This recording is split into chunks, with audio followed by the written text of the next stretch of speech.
Jamani we kaka, mbona handsome sana hivi? Hapana, asante sana. Hata pia ni mrembo pia. Basi nimefurahi sana kwa kufahamu Mahir. Mimi naitwa Keti kama ambavyo rafiki yako umemsikia anavyokuambia.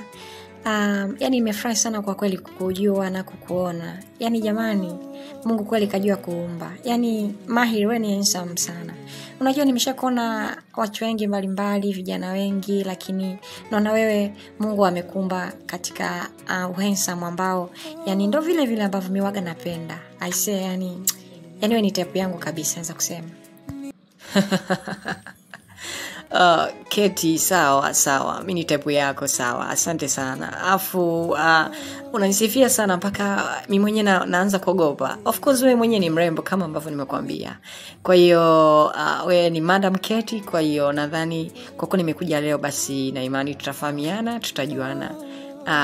Nadhani kila kitu sasa kitakuwa vizuri baada ya leo. Lakini si bado upo au umefikiria labda unataka kuondoka sasa hivi? Of course bado nipo. Niko hapa namsubiri mzee wangu, maana ameniambia ameitwa na bosi. Kwa hiyo nataka nipate labda kama kutakuwa na maelezo yote ya kunigea basi anipe. Nitajua kama ingesi naondoka sasa hivi au nitaendelea kuwepo kidogo. Kwa hiyo ni hapa namsubiri mzee wangu. Na samahani sikukwambia kama mimi ni mtoto wa mzee Mbio. Nisamee sana, unajua tena na urembo uliokuwa nao yani sikufikiria kabisa niweze kujitambulisha kama hivi. Kwa hiyo I'm so sorry. Ala, kumbe ni mtoto mzee Mbio. Yani kwa sijajua kabisa. Na mimi tena nimechanganyikiwa na wensambo wako. Yani hata akili ya kuanza kufikiria kukuuliza maswali kama haya yani sikuwa nayo kabisa ise. Jamani mzee Mbio ana mtoto handsome boy kama wewe.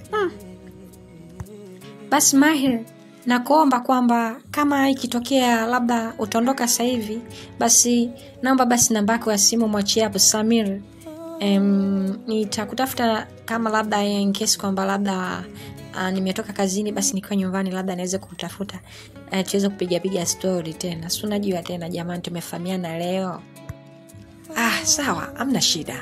In case kama nitaondoka sasa hivi basi namba yangu nitamwachia hapo rafiki yangu Samir. Utaikuta hapo kwake. Lakini huwezi kujua, maybe naweza labda nikaondoka na baba mpaka hiyo jioni itakapofika. Manake ndo niko hapa muda wote namsubiri na siwezi kuondoka bila ruhusa yake. Jamani, natamani hata jioni hiyo ifike tuondoke yote. Manake bado kama nina hamu kuongea sana na wewe jamani Mahir. Sijui kwa nini sijakujua muda mrefu. Yani nimejikuta tu ghafla tu nimeshaanza kuchangamka bila hata sababu maalum. Yani sijui hata kwa nini. Nilifikiri penzi Odi, Gracie, Odi, wenye jamani Odi. Abe, shogangu umefika. Ingia tu, mlango upo wazi. Shogangu, hongera sana mwenzangu. Umejitahidi, nyumba yako ni nzuri kweli yani. Naona sasa mambo yamekuwa vizuri. Mbona kama umepoa poa shogangu? Vipi kwani? Usalama upo kweli mundani?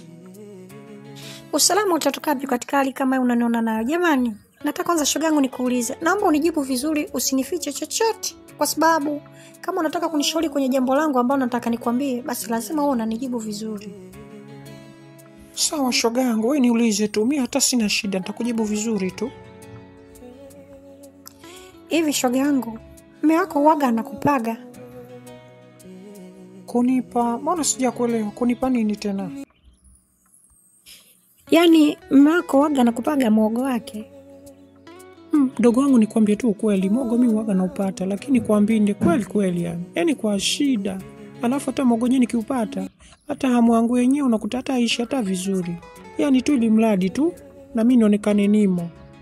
Basi shogangu afadhali hata wewe. Mwanza kama na muda mrefu mume wangu hana hata muda na mimi hata kidogo. Yani yeye akili yake yote sasa hivi na mawazo yake yote hapo kwenye kujitafuta, kumtafutia mkewe, sijui kuvaa, sijui kula. Sawa ndio, sikatai wala sisemi vibaya.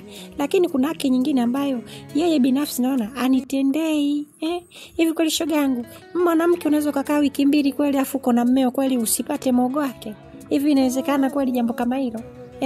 Na mimi sina shida naye, nimemkunjulia mume wangu, hii ni ya kwake, lakini haitaki.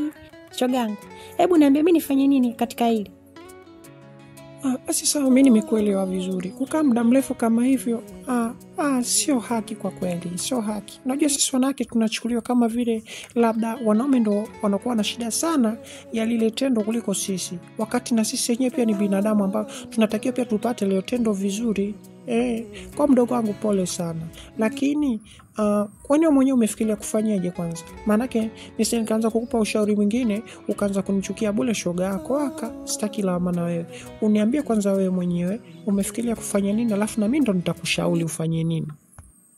Mimi nafikiria tu nitafute tu mtu mwingine ambaye ataniliwaza tu na kunifariji. Maanake mimi katika hali kama hii, kusema kweli shoga yangu, yani siwezi kuendelea kuvumilia. Nikiwa kama binadamu ambaye ninakula na pumua, siwezi nikavumilia hali kama hii mimi. Alafu nikwambie kitu shoga yangu, katika kitu kingine ambacho wanaume wengi wanafeli na wakijui ni kwamba wanawake sisi tunavumilia mambo mengi sana kuhusiana na wao wenyewe hata wajui. Kama kazi ya ndani kitandani, unakuta tu mtu kimoja tu basi hawezi tena kuendelea tena, lakini kwa sababu ni ndoa tunakuwa tunaficha zile siri na mapungufu ya wame zetu.